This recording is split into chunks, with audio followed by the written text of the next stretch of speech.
ఎవరు దాడి ఏం ఆ వీడియోలు తీసి పెడితే తెలిసిపోతుంది కదా. ఆ వీడియోలు చూపెట్టుకొని పోలీసు వ్యవస్థ, ఆంధ్రప్రదేశ్ పోలీసు వ్యవస్థ నుంచి కించపరచొద్దు. నేను కించపరచను. ఆంధ్రప్రదేశ్ పోలీసు వ్యవస్థలో చాలామంది కొంతమంది ఉంటే ఉండొచ్చు, కానీ అంత వ్యవస్థ అంతా చెడిపోలేదు.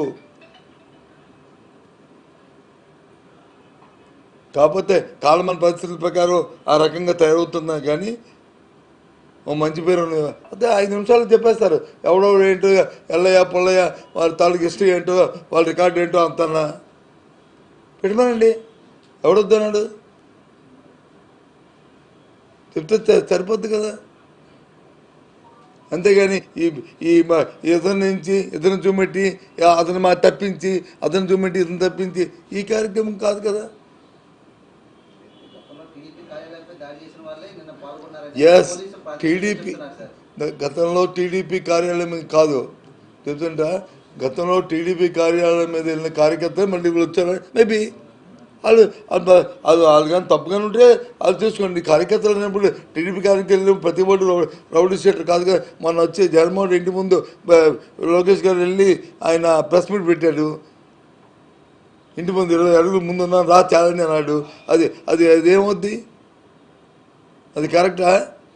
అదంతా కేసు పెట్టేస్తే వాళ్ళు కూడా అంతే. వాళ్ళు కూడా చంద్రబాబు ఇంటి ముందుకి జోగి రమేష్ వెళ్ళి మాట్లాడింది. రాళ్ళు ఇచ్చాడా, రెప్పలు ఇచ్చాడా? ఏంటిది చేసింది? మాట్లాడిన దానికి మనం చేస్తే మంచిని, ఎదురు చేస్తే చెడ్డలా?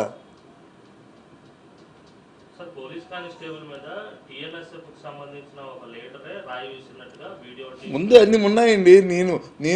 నేను క్షేత్రస్థాయికి కిందకెళ్ళి అందరిలాగా మాట్లాడే వ్యక్తిని కాదు. రాళ్ళు ఎవరిచ్చారో, రాళ్ళు ఎవరు మోసుకొచ్చారో, ఎవరు వెళ్ళావో అన్నీ తెలుసు, అన్నీ చూసుకుంటారు. దాంట్లోకి నేను క్షుణ్ణంగా ఇంకా ఎత్తని వెళ్ళి దాని మీద డిస్కస్ చేసే వ్యక్తిని కాదు.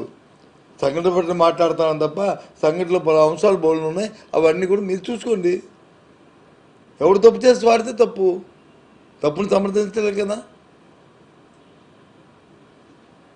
ఎంతసేపు నువ్వు అలా టీడీపీకి వెళ్ళిన ఆ కార్యాలయంకి వెళ్ళినోడు, చంద్రబాబు ఇంటి మీదకి వెళ్ళినోడు, మరి ఇంకోటి ఇంటి మీదకి వెళ్ళినోడు మాత్రం నువ్వు లెక్కటవా? మీకు తెలీదా ఇంకోరు ఇంటి మీదకి వెళ్ళినోడిని? మరి వాళ్ళని ఎందుకు మీరు మాట్లాడట్లేదు? ఇవన్నీ కాదు. ఎవరింటి మీదకి వెళ్ళిన ఏదైనా తప్పుగా చూడాలి మనం. అంతేగాని తప్పుని సమర్థించుకొని మళ్ళీ వీడైతే వాడు చేసేటప్పుడు వీడు చేశాడు, వీడు చేసేటప్పుడు వాడు చేశాడు, అది ఇట్ ఈస్ నాట్ కరెక్ట్. వ్యవస్థలో ఎక్కడికక్కడ అడ్డుకట్ట వేయాలి. అంశంతో పాటు ఉన్న ఎన్నోసార్లు సందర్భాల్లో మేము మాట్లాడాం ఈ విషయాన్ని.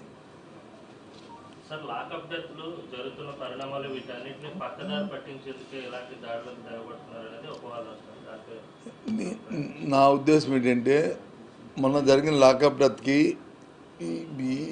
దీనికి నేనైతే మాత్రం అది అనుకోను. లాకప్ డెత్ అనేది చాలా బ్లండర్. అలాంటివి మన రాష్ట్రంలో జరగకూడదు. లాకప్ డెత్ నేను మొదటి నుంచి చెప్తున్నాం. అది లాకప్ డెత్. అది దాంట్లో ఎవరు ఇన్వాల్వ్ అయ్యారో పెద్దల దగ్గర నుంచి ఇంకా పెద్దల దగ్గర నుంచి అందరూ కూడా వాళ్ళ మీద చర్య తీసుకోవాలని ఫస్ట్ నుంచి డిమాండ్ చేస్తారు. వాళ్ళు గవర్నర్ గారు కలిసినప్పుడు కూడా అదే ఇచ్చాం. ఈ అంశం వచ్చి అమరావతి మీద రైతులు జరుగుతున్న దోపిడీ, ఆ దోపిడీని బయటికి ఎక్కడ తెలిసిపోద్దేటో, ఆ దోపిడీ బయటకు వస్తుందేటో, రైతులు పడుతున్న ఇబ్బందులు ప్రజలకు తెలుస్తాయేటో అనే విధంగా ఈరోజు దీన్ని అవినీకరణ చేసింది. అది నా వ్యక్తిగత అభిప్రాయం.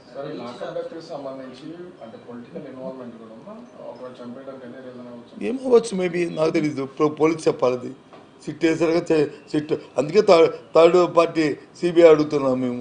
ఎవరు ఇన్వాల్వ్మెంట్ ఉందా, ఎవరు అందరూ ఉన్నారా, ఎవరు లేరా, వాస్తవాలు తెలియడానికి సిబిఐ ఎంక్వైరీ అడిగాం, డిమాండ్ చేస్తాం. ఎందుకు రాలేదు? వైఎస్ రావడానికి ఎవరు నష్టం, ఎవరు తప్పు?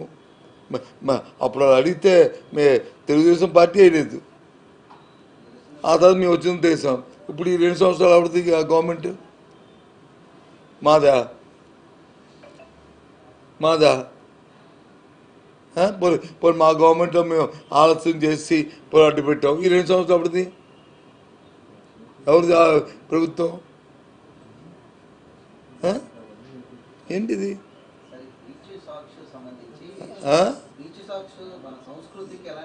ఏది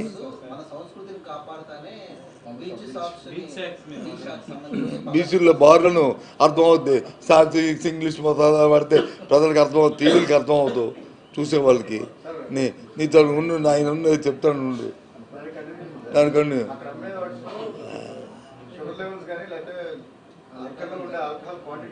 అయ్యో ఆల్కహాల్లో 30 దాని యూపీలు ఏమంటారు, 40 యూపీయా, 80 యూపీయా, 20 యూపీయా ఉన్నదని కాదు. ఉంది అసలు ఆ సంస్కృతి మంచిది కాదు,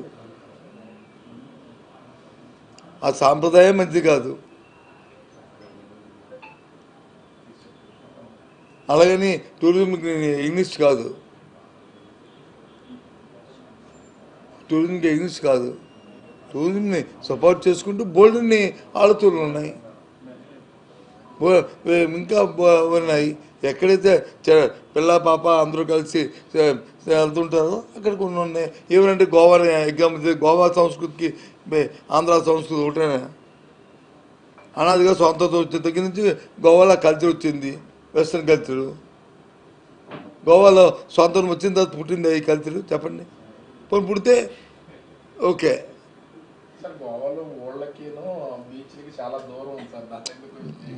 ఓళ్ళకి బీచ్కి దగ్గర ఉన్న దూరం ఉంది కదా, బీచ్కి వెళ్తుంటారు కదా. అక్కడ ఉన్న కల్చరు ఇండిపెండెన్స్ దగ్గర నుంచి ఉంది, అక్కడ ఉన్న వెస్టర్న్ కల్చరు ఇక్కడ ఇక్కడ అవుతుంది. ఏమంటే గోవాలో పెడుతున్నామంటే, లాస్ట్ టైం గోవాలో క్యాస్టం ఉందని ఇక్కడ క్యాస్టం పెడతామని అని చెప్పారు కదా. సముద్ర బోట్ని ఇంకో బోట్ పెట్టేసి ఒక అరగంటలో వెళ్ళి అక్కడ ఆడించుకోవచ్చు చూద్దామని. ఏంటి ఎవరు పెట్టినా తప్పే, ఎవరు పెట్టినా తప్పే, తప్పుని సమర్థించేది లేదు, తప్పుని సమర్థించేది లేదు.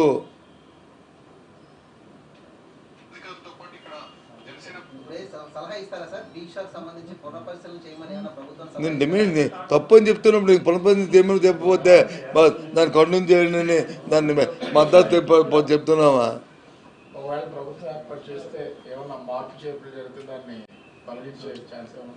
దానికి ఇప్పుడు ఇందాక చెప్పింది ఏడు చెప్పారండి.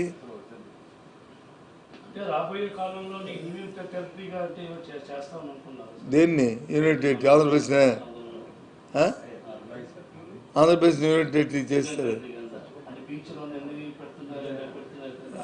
ఆంధ్రప్రదేశ్ యూనిట్ ప్రజాస్వామ్యం వద్దాం మనకి. ఏంటి ఇదంతా?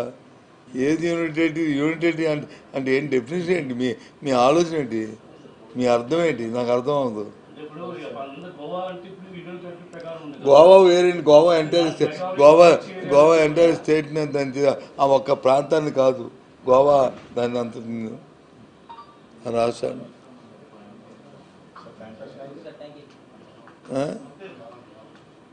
ఓకేనా? ఇది భోగాపురం ఎయిర్పోర్ట్కి దారి లేదు, నీరు లేదు. అప్పుడు దారి చెప్పాను, ఇప్పుడు నీరు చెప్పాను, మీరు కలిపాను. అడగండి అన్ని, అది దారి ఉండాలి సమాధానం చెప్పండి.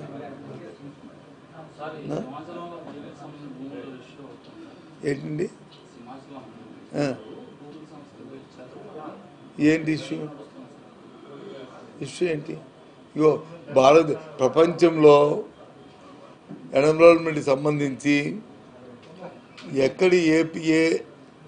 దేశమైనా సరే మా దగ్గర వద్దు బాబా అంటే అది వచ్చి వైజాగ్ వస్తుంది.